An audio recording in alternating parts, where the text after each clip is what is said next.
driver of the number 42 Kleenex Chevrolet.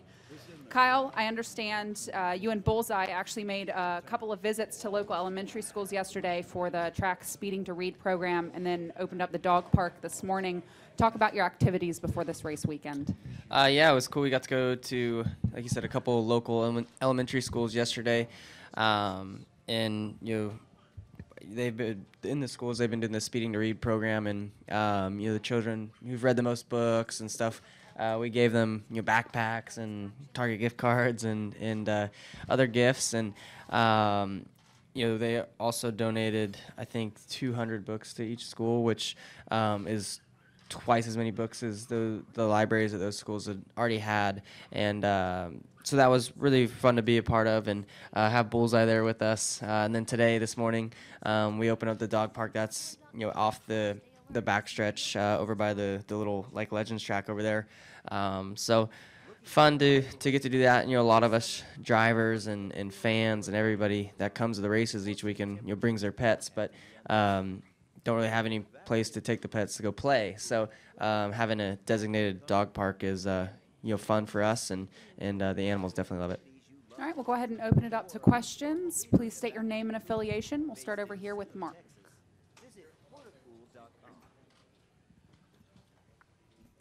Mark Garrow, PRN.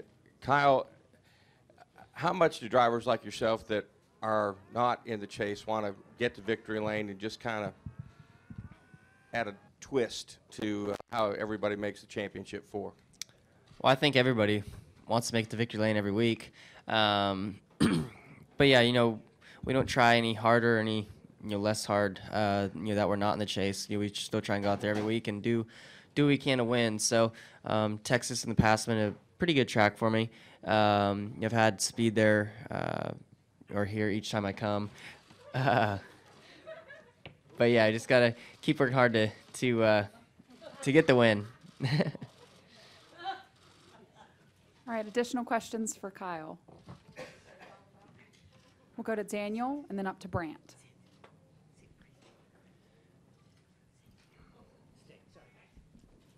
Daniel McFadden, NBC Sports. There's only we only have 3 races left in Tony Stewart's Sprint Cup career. I was wondering, what do you remember about meeting him for the first time, and what is your quintessential memory of racing against him over these last 3 seasons?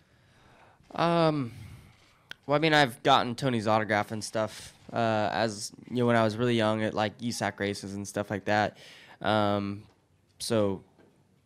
But probably I don't really remember the first time where he met me and actually knew who I was. Maybe it was Eldora when I won the 4-crown. There was the first time I really got to like meet Tony and talk to him. Like I said, I'd gotten his autograph a handful of times at other races, but that was a cool day, sweeping the 4-crown at his racetrack. And then the last handful of years of me getting to race with him has been pretty fun. He's taught me a lot during practice sessions of getting mad at me. But, yeah, it's been cool, and I'm excited to see what he does with the rest of his racing career. He's retiring from NASCAR, but he's definitely not going to retire racing. He's going to probably race a lot more. So I'm looking forward to seeing him do that and making an even bigger impact on open wheel racing. All right, we'll go to Brant James. Brant James, USA Today Sports. As someone who's racing, working around the guys who are still title eligible, this late in the season, how do you handicap that Final Four, and who do you maybe have a feeling that going to win this thing? Yeah, it's I don't know. The final 8, everybody in the final 8 here is extremely good.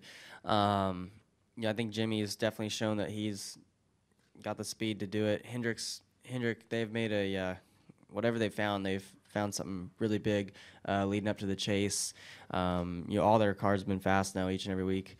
The Gibbs guys, they've shown speed for the last 2 years now, so they're all favorites.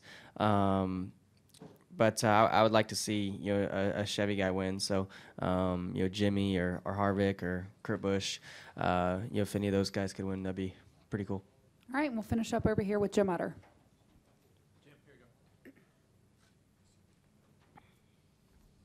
JimMillerMotorsport.com.